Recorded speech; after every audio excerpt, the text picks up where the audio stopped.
इतिहास में किसी मित्र द्वारा दिया गया सबसे बड़ा धोखा कौन सा है? जी हाँ दोस्तों, तो आज हम इस बात को बताएंगे कि अब तक के इतिहास में दिया गया सबसे बड़ा धोखा कौन सा है किसी मित्र द्वारा। क्या आपने अमीर अली का नाम सुना है?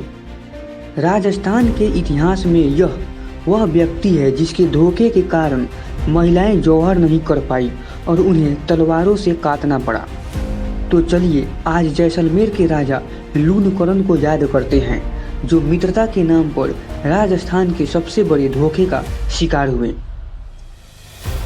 अमीर अली कंधार का नवाब था तथा उसके भाई के साथ लड़ाई हो गई और उसके भाई ने उसे हरा दिया। अपने भाई से हारने के बाद अमीर अली जैसलमेर के राजा लूणकरण के पास शरण लेता है और चूंकि मेहमानों की रक्षा करना भारतीय संस्कृति का अभिन्न अंग है, महाराज लूणकरण अमीर अली को शरण दे देते हैं। वह दोनों अपनी मित्रता को दर्शाने के लिए पगड़ियाँ बदलते हैं।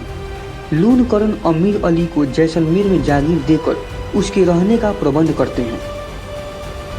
दिन बीतते जाता है, राजा का अमीर अली पर विश्वास बढ़ता जाता है और राजा अमीर अली पर बहुत ज़्यादा विश्वास करने लगते हैं।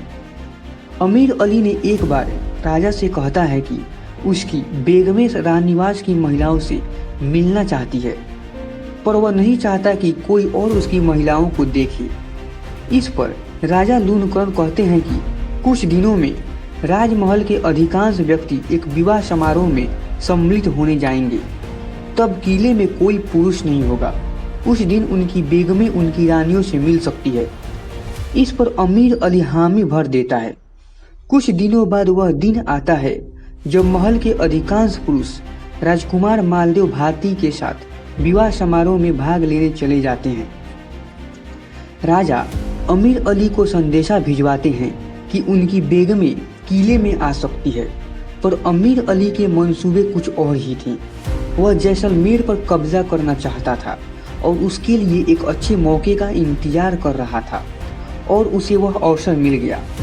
वह महिलाओं की पालकियों में अपने सैनिकों को बिठा दिया और उनमें हथियार रखवा देता है और प्रत्येक पालकी को उठाने वाले की जगह भी सैनिक लगा देता है। जब अमीर अली की पालकियों किले के प्रथम द्वार को पार कर रही होती है तो वहां उपस्थित एक सैनिक को उन पर शक हो जाता है और वह पालकियों की तलाशी लेने को कहता है। अमीर अली उन्हें समझाता है, पर वह सैनिक नहीं मानते।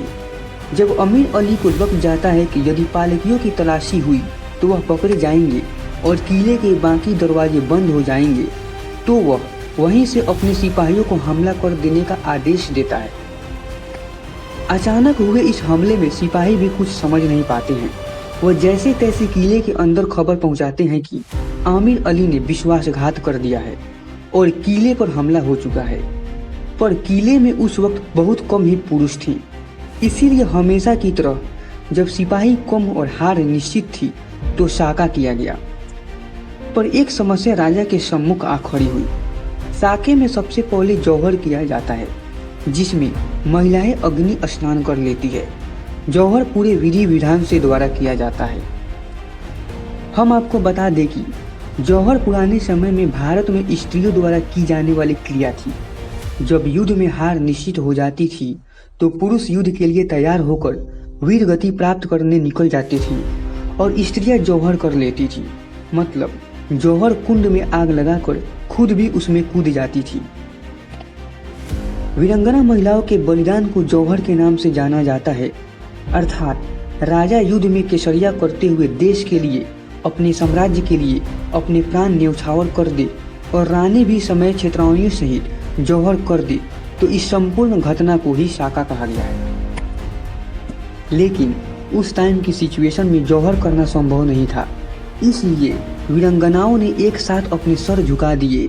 उन सभी क्षत्रानियों को धारा स्नान करवाया गया, अर्थात धर्म व मर्यादा की रक्षा। महारावल व अन्य सरदारों ने सभी बालिकाओं, नारियों, रानियों तथा महारानियों को तलवार की सहायता से अपने ही हाथों से मौत के घाट उतार दिए।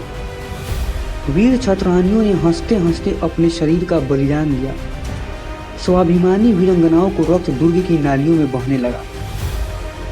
उसके बाद अमीर अली किले पर कब्जा कर लेता है।